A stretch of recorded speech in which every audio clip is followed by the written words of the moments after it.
Halo guys, balik lagi bersama Iman di channel Anak Pribumi.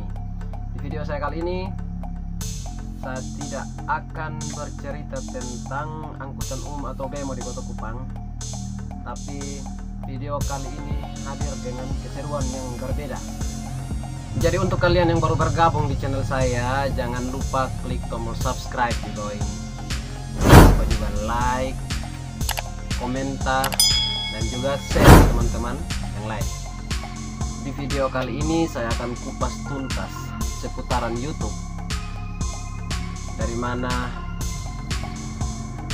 dari awal sampai kita memperoleh uang atau mendapatkan uang dari YouTube itu sendiri. Perlu diketahui bahwa aplikasi YouTube selain menghasilkan uang, YouTube juga tempat kita berbagi informasi, berbagi sesuatu hal yang bermanfaat kepada teman-teman kita atau keluarga kita atau kerabat kita tanpa kita harus bertatap muka. Atau secara singkatnya, YouTube adalah tempat kita berekspresi. Kita menyampaikan inspirasi atau aspirasi yang ada dalam diri kita. Kita berbagi sesuatu hal yang menarik yang bisa membuat orang lain senang dengan apa yang kita bisa bagikan. Namun di YouTube itu sendiri, selain sisi positifnya, ada juga sisi negatifnya guys. Jadi ketika kita memulai karir kita sebagai seorang YouTuber, banyak tantangan yang ada di dalam YouTube itu sendiri. Tantangan baik dalam diri kita yang datang dari orang lain atau dari luar, itu merupakan tantangan yang kita harus lewati, sehingga ketika kita menjadi seorang YouTuber bisa berhasil. Tentunya kalau kita menjadi seorang YouTuber, teman-teman pasti tahu apa yang perlu dipersiapkan ketika kita mau memulai karir kita sebagai seorang YouTuber. Yang pastinya akun YouTube kita sudah punya, kamera kita sudah punya, dan semua kelengkapan-kelengkapan lain yang punya kaitan erat dengan YouTube itu sendiri. Ketika semuanya itu sudah siap, yang pastinya kita akan memulai yang namanya membuat konten atau video. Di dalam kita membuat konten atau video, disitulah kita memulai sebuah tantangan atau yang namanya rintangan. Antara lain bagaimana ketika kita mau menjadi seorang YouTuber, kita harus mampu mengumpulkan 1000 subscriber. 1000 subscriber dalam waktu 12 bulan. Yang berikut 4000 jam tonton publik. Yang pastinya kalau teman-teman masih pemula itu sangat sulit. Ketika kita menghitung 1000 dari 1 sampai 1000 subscriber, lalu dari 1 jam sampai 4000 jam tonton publik, itu membutuhkan usaha, tenaga, dan waktu yang sangat lama. Bagaimana kita harus mendapatkan jumlah yang begitu banyak atau yang sampai ribuan itu dengan patokan waktu 12 bulan atau 1 tahun. Jadi dalam 12 bulan atau 1 tahun itu kita harus mampu mengumpulkan 4000 jam tonton publik dan 1000 subscriber. Selain tantangan itu juga kita harus menghindari yang namanya pelanggaran hak cipta atau copyright. Artinya kita tidak boleh mengupload ulang atau reupload video milik orang lain. Saya sedikit bercerita guys. Awalnya saya memulai karir menjadi seorang YouTube. Saya punya channel yang namanya Iman Angel. Channel itu saya sudah berusaha semaksimal mungkin dan saya bisa mengumpulkan 1000 subscriber, bahkan 1000 lebih subscriber. Dan jam tonton publik juga sudah 2000-an, 2000 jam tonton publik. Namun ada beberapa hal yang tidak disenangi oleh pihak YouTube, dan channel saya pun dinonaktifkan monetisasi. Hal-hal seperti itu yang teman-teman perlu hindari. Jadi ketika teman-teman memposting sebuah video atau membuat satu konten, teman-teman tidak boleh membuat background atau lagu latar milik orang lain atau lagu yang mempunyai hak cipta. Teman-teman juga tidak boleh memposting ulang video milik orang lain. Jadi di video-video saya yang di channel saya yang pertama, ada begitu banyak video yang mempunyai lagu latar atau background itu punya hak cipta. Jadi di awalnya ketika saya posting video, saya menggunakan lagu latar, tapi saya tidak paham tentang hak cipta. Jadi saya sudah mencapai 1000 subscriber, tapi monetisasinya dinonaktifkan. Jadi itu adalah salah satu kendala ketika kita tidak memahami betul proses pembuatan video dalam sebuah channel YouTube. Dalam pelanggaran hak cipta, ketika kita mere-upload atau menggunakan lagu latar milik orang lain, kita diberikan 3 kali peringatan oleh pihak YouTube. Dalam 3 kali peringatan itu, kalau kita tidak bisa melakukan banding dan kita tetap melakukan kesalahan yang sama, maka secara otomatis channel kita akan dicekal oleh pihak YouTube. Jadi teman-teman lebih diharapkan supaya membuat channel itu betul-betul bersih dan merupakan hasil karya sendiri. Terlepas dari cerita tadi, ketika channel YouTube saya sudah dicekal oleh pihak YouTube atau monetisasinya sudah dinonaktifkan, saya sudah menyerah. Saya sudah menyerah untuk membuat konten di YouTube. Namun di tengah kepasrahan itu, saya merasa tidak puas dengan konten-konten yang saya buat sebelumnya. Jadi kembali saya membuka channel YouTube itu, saya melihat konten satu persatu atau video. Saya melihat video satu persatu di mana yang jumlah viewersnya paling banyak atau yang diminati oleh banyak orang. Nah, kebetulan saya sekarang ini tinggalnya di Kota Kupang. Jadi ada salah satu video yang jumlah viewersnya itu di atas 50-an ribu. Jadi bercerita tentang angkutan di Kota Kupang. Ketika saya melihat itu, saya mulai mencari referensi. Ternyata yang diminati oleh subscriber YouTube saya adalah angkutan umum di Kota Kupang. Maka dari itu pada bulan Mei 2020 saya kembali membuat channel YouTube yang baru. Saya membuat channel YouTube yang baru dan saya fokus pada salah satu konten atau satu alur cerita tentang angkutan umum di Kota Kupang. Dari bulan Mei tahun 2020 saya memulai membuka channel YouTube atau akun YouTube baru.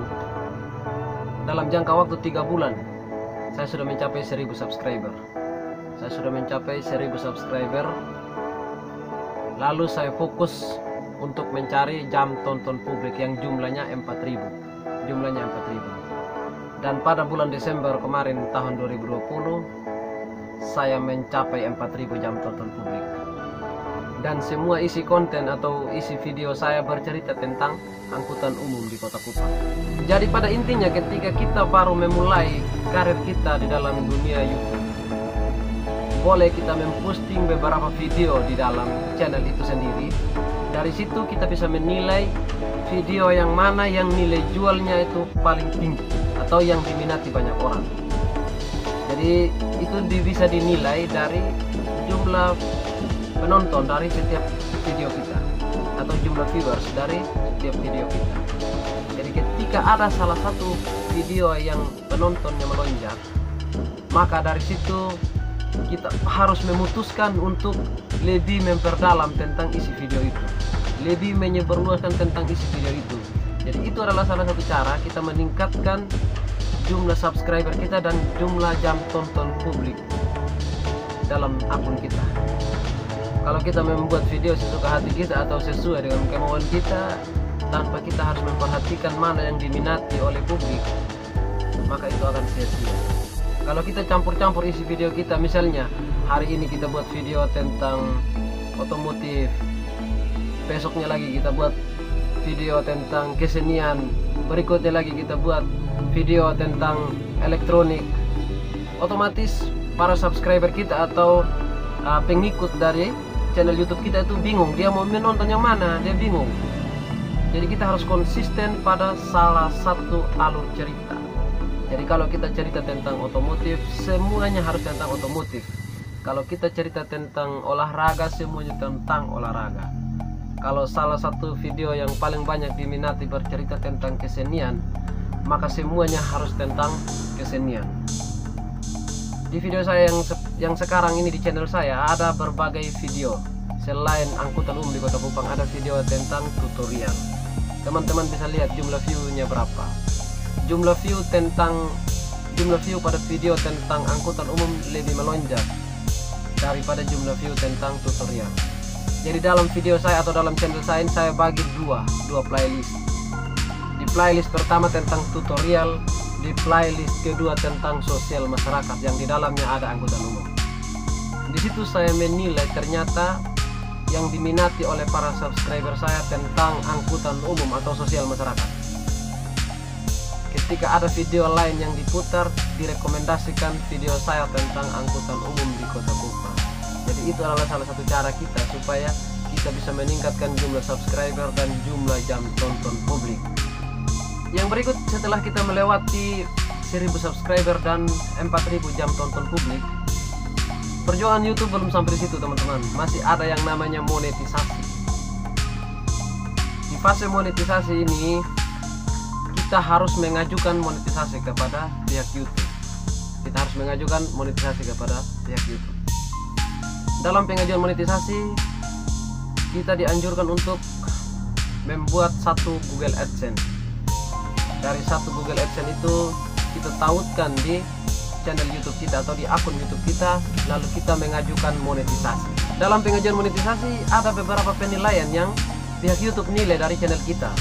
Yang pertama, apakah video itu betul-betul adalah video milik kita atau kita yang buat video tersebut. Yang kedua, apakah isi video kita itu tidak berbau hoax, pornografi, kekerasan, unsur sara atau unsur kekerasan dalam video itu sendiri. Jadi video yang kita posting dalam channel atau akun YouTube kita harus benar-benar bersih. Yang ketiga juga isi video. Isi video dalam channel YouTube kita sangat berpengaruh, teman-teman. Jadi ketika kita membuat salah satu video, kebanyakan pada saat ini banyak orang buat video tentang tutorial.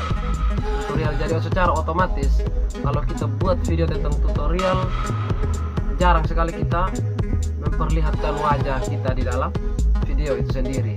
Jadi ketika kita membuat tutorial, otomatis hanya sebuah peragaan yang ada di dalam video itu sendiri. Jadi pihak YouTube juga menilai itu.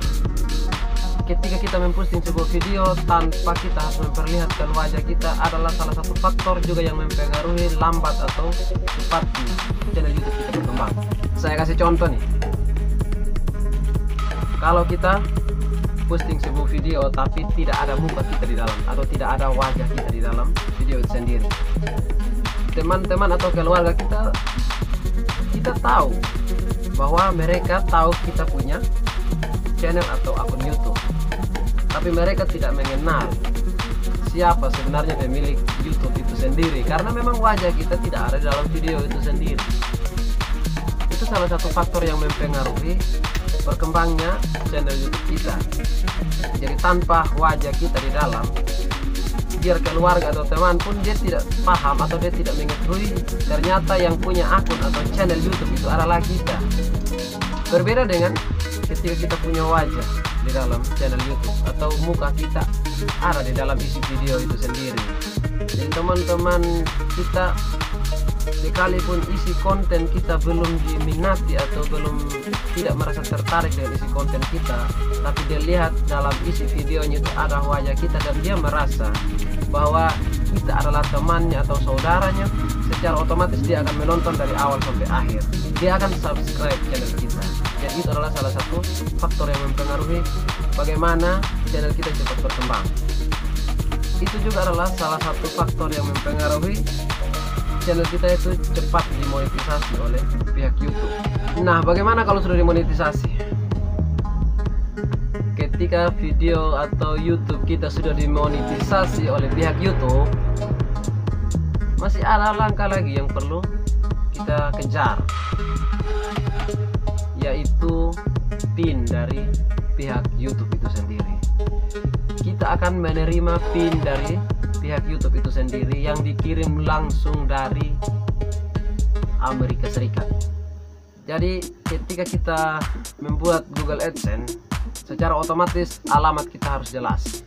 Alamat kita harus jelas, tempat tinggalnya di mana, jalan apa, nomor kontak atau nomor telepon kita harus jelas.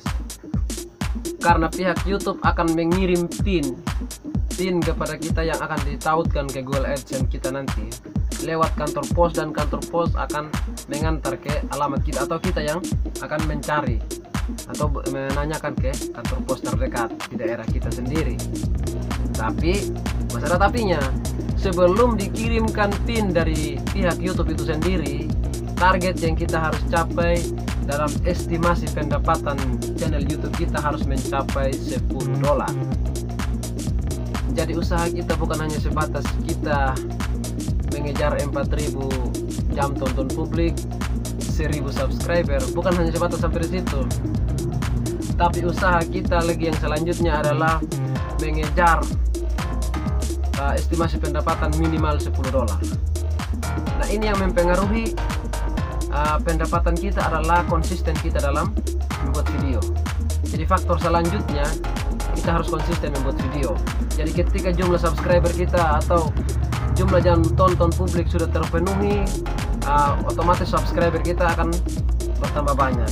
Jadi kita harus konsisten minimal 1 minggu sekali membuat video, atau minimal 1 minggu 2 kali kita posting video. Ketika teman-teman kita menunggu video kita tapi kita tidak posting video, otomatis para subscriber juga akan dirasa jenuh. Ketika kita sudah konsisten posting video, maka otomatis estimasi pendapatan kita akan cepat mencapai $10 Amerika Serikat. Ketika sudah mencapai $10 Amerika Serikat, otomatis kita akan melakukan pengajuan untuk mendapatkan PIN dari pihak YouTube itu sendiri. Ketika kita sudah mengajukan permintaan atau permohonan PIN, otomatis dari pihak YouTube akan konfirmasi kepada kita dan secara otomatis mereka akan kirimkan PIN kepada kita. Jadi kalau $10 otomatis saldo atau estimasi pendapatan kita paling kurang sudah 130.000 di dalam video kita. Jadi kalau teman-teman kali dalam $1 misalnya 14.000 kali dengan 10, 14.000 kali $10 itu sudah 140. Minimal penghasilan kita harus 140.000 di dalam channel YouTube itu sendiri, baru kita bisa mendapatkan PIN untuk ditautkan ke Google AdSense. Setelah semuanya kita tautkan Google AdSense kita dengan nomor rekening kita atau bank yang kita punya. Jadi semuanya kalau sudah terpenuhi, tinggal bagaimana kita konsisten membuat konten atau video. Jadi langkah-langkah yang perlu kita capai terlalu ribet kalau dari awal. Kalau kita masih pemula memang terlalu ribet, guys. Yang pada intinya adalah konsisten dengan channel yang kita buat. Ketika kita sudah konsisten dengan channel yang kita buat, isi video yang kita harus buat harus sesuai dengan permintaan publik atau para subscriber kita. Jangan kita membuat video tentang olahraga yang diminati, tapi besoknya lagi kita buat tentang kesenian, kita buat tentang otomotif. Otomatis para subscriber kita akan lari dari channel kita, tidak akan pernah menetap. Tapi kalau kita fokus pada salah satu video yang diminati, contohnya saya buat video tentang angkutan umum di Kota Kupang, saya lihat penontonnya melonjak. Secara otomatis setiap hari saya pasti buat video tentang angkutan umum di Kota Kupang. Lalu yang mempengaruhi jumlah pendapatan atau gaji kita juga dalam setiap video itu bukan dipengaruhi oleh subscriber. Jadi teman-teman jangan pernah berpikir bahwa jumlah subscribernya sampai juta atau puluhan juta berarti dia sudah mendapatkan penghasilan banyak. Tidak sama sekali seperti itu. Yang mempengaruhi jumlah pendapatan dalam video kita adalah jumlah penontonnya atau jumlah viewers. Ada video yang kita posting tapi jumlah viewersnya tidak mencapai 1.000, maka secara otomatis video itu sendiri juga belum dimasukkan dalam kategori sukses. Jumlah subscribernya hanya 1.000, tapi penonton dalam setiap video sudah mencapai puluhan ribu, ternyata video yang kita posting sudah mencapai batas maksimum untuk sebuah perkembangan channel YouTube kita. Yang pastinya setiap penonton yang ada dalam video kita tidak semuanya adalah para subscriber. Jadi ketika yang menonton, kita jangan pernah berpikir bahwa mereka yang menonton video kita adalah mereka yang subscribe. Tidak seperti itu. Dan juga bisa terbalik, mereka yang subscribe channel kita belum tentu menonton isi video kita. Jadi tergantung video apa yang kita posting dan mempunyai nilai jual di mata para subscriber. Jadi kalau teman-teman melihat yang jumlah subscribernya hanya 1000, jangan pernah berpikir bahwa mereka tidak mendapat gaji. Tetap jumlah subscribernya biar 1000 tapi jumlah viewersnya sampai juta, itu sudah salah satu bentuk channel yang sukses. Teman-teman melihat jumlah subscribernya juta tapi viewersnya hanya 1000, itu juga sama dengan bohong. Terkadang juga kalau jumlah subscribernya 1000, yang nonton juga tidak sampai 1000, maka itu pertanda bahwa channel kita itu belum sukses. Jadi itulah langkah-langkah yang kita harus perlu lihat ketika kita menjadi seorang YouTuber. Jadi kalau teman-teman ingin jadi YouTuber, harus perhatikan beberapa hal yang saya bagikan tadi. Hal-hal itu adalah hal-hal atau gambaran-gambaran umum yang kita harus perlu perhatikan ketika kita menjadi seorang YouTuber. Untuk teman-teman yang baru belajar mau menjadi seorang YouTuber, apa yang saya sampaikan tadi pasti semuanya akan dialami atau pasti teman-teman akan melewatinya. Jadi itulah yang saya bisa bagikan kepada teman-teman. Jika konten ini bermanfaat, jangan lupa di like, jangan lupa di subscribe, jangan lupa di share, supaya teman-teman yang lain juga tahu apa yang kalian nonton di video saya kali ini.